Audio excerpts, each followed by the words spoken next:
Buenas, sean todos bienvenidos. Mi nombre es Andrés Neves, estoy cursando el primer semestre de Psicología y el día de hoy vamos a estar hablando acerca de la doctrina social de la Iglesia Católica.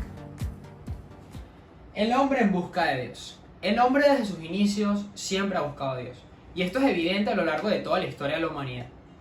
De hecho, en la antigüedad se ofrecían sacrificios por parte del hombre hacia Dios, pidiéndole esa expiación por los pecados.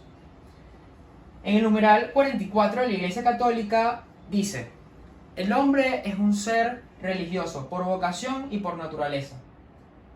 Es un ser sensible a lo sobrenatural, de tal forma que viniendo de Dios y llamado hacia Dios, no lleva consigo una vida plenamente humana, sino vive libremente ese vínculo con Dios. La Iglesia Católica. La Iglesia Católica es una de las religiones más grandes del mundo. Según un informe del Vaticano para el 2019, el catolicismo contaría con 1.345 millones de creyentes. Ahora bien, ¿por qué el catolicismo es una de las mayores religiones en todo el mundo? Y es que las otras religiones fundadas por el hombre son un intento de llegar a Dios. Pero la riqueza que tiene el catolicismo es que es el mismo Dios quien sale al encuentro del hombre en la persona de Jesucristo. La riqueza del catolicismo es sus enseñanzas con respecto a la salvación del hombre y cómo éste debe actuar para vivir en comunión con Dios. Ahora bien, ¿qué es la doctrina social de la Iglesia Católica? Es la enseñanza moral que la Iglesia hace en materia social, política, económica, familiar y cultural. Una vez escuché una frase que decía: la fe se traduce en obras. Y es que no debemos ser santos nada más en el cielo, sino aquí, en el ya, en el ahora, en el día a día del hombre, en su dinámica social y familiar. Y es que la santidad se basa 80% en el amor. Y eso es justamente lo que la doctrina social de la Iglesia Católica pretende mostrar, pretende ofrecer al hombre, como una manera diferente de actuar, pero viviendo en comunión con Dios. Si quisiéramos encontrar una imagen, un ejemplo que pudiera explicar qué es la doctrina social de la Iglesia Católica, pues pudiéramos utilizar muy sencillamente la imagen de una brújula. ¿Qué es una brújula? Es esa herramienta que utiliza el hombre para guiarse, para orientarse en su dirección. Y eso es justamente lo que la doctrina social de la Iglesia Católica pretende ser para el hombre. Esa formación y guía de la conciencia para vivir según las enseñanzas de Jesucristo, según su Evangelio. Si quisiéramos ir más a fondo, primero deberíamos preguntarnos: ¿qué es un cristiano? Un cristiano es aquel que sigue e imita a Jesucristo. Por tanto, en nuestra dinámica social, familiar, en nuestro día a día, tendríamos que hacernos preguntas como: ¿qué haría Jesús si estuviera en mi misma situación?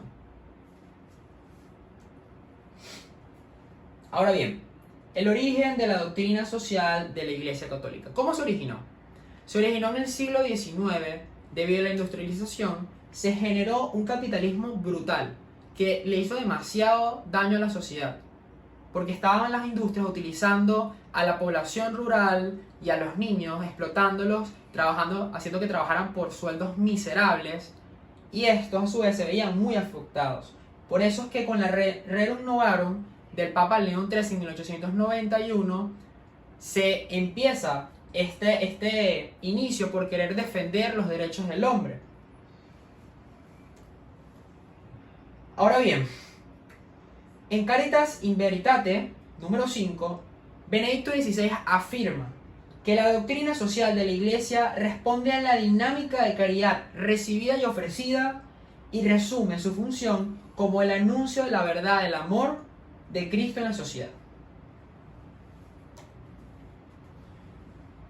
Si sabemos ya entonces que la doctrina social de la Iglesia Católica es esa enseñanza moral que hace la Iglesia Católica en materia social, económica, política, cultural y familiar, entonces se ve que existen problemas sociales que deben ser cubiertos y deben plantearse soluciones para que la persona, el ser humano, pueda vivir de la manera coherente y en comunión con Dios y a la vez respetar sus propios derechos. Es por eso que existe un método de comprensión de los problemas sociales que es utilizado por la Iglesia y su doctrina. ¿En qué consiste este método? Consiste en ver, juzgar y actuar. Ver se traduciría como utilizar la sensibilidad del corazón y de la inteligencia para ver qué está sucediendo. Juzgar. Juzgar sería discernir qué es bueno, justo y qué sigue el plan de Dios con respecto a esa situación. Y actuar sería, bueno, tomar medidas con respecto a lo que está sucediendo. Ahora me gustaría mostrarles un modelo acerca de las partes de la doctrina social de la Iglesia Católica y cómo está conformada. Se conforma por una primera parte que en sus puntos entra el designio del amor de Dios para la humanidad, misión de la Iglesia y doctrina social, la persona humana y sus derechos, los principios de la doctrina social de la Iglesia Católica, y en la segunda parte, la familia, célula vital de la sociedad, el trabajo humano, la vida económica, la comunidad política, internacional, salvaguardar el medio ambiente, la promoción de la paz. Y por último, no menos importante, la doctrina social y su acción eclesial. Eso es todo, muchísimas gracias por acompañarnos, espero que hayas aprendido un montón, nos vemos la próxima.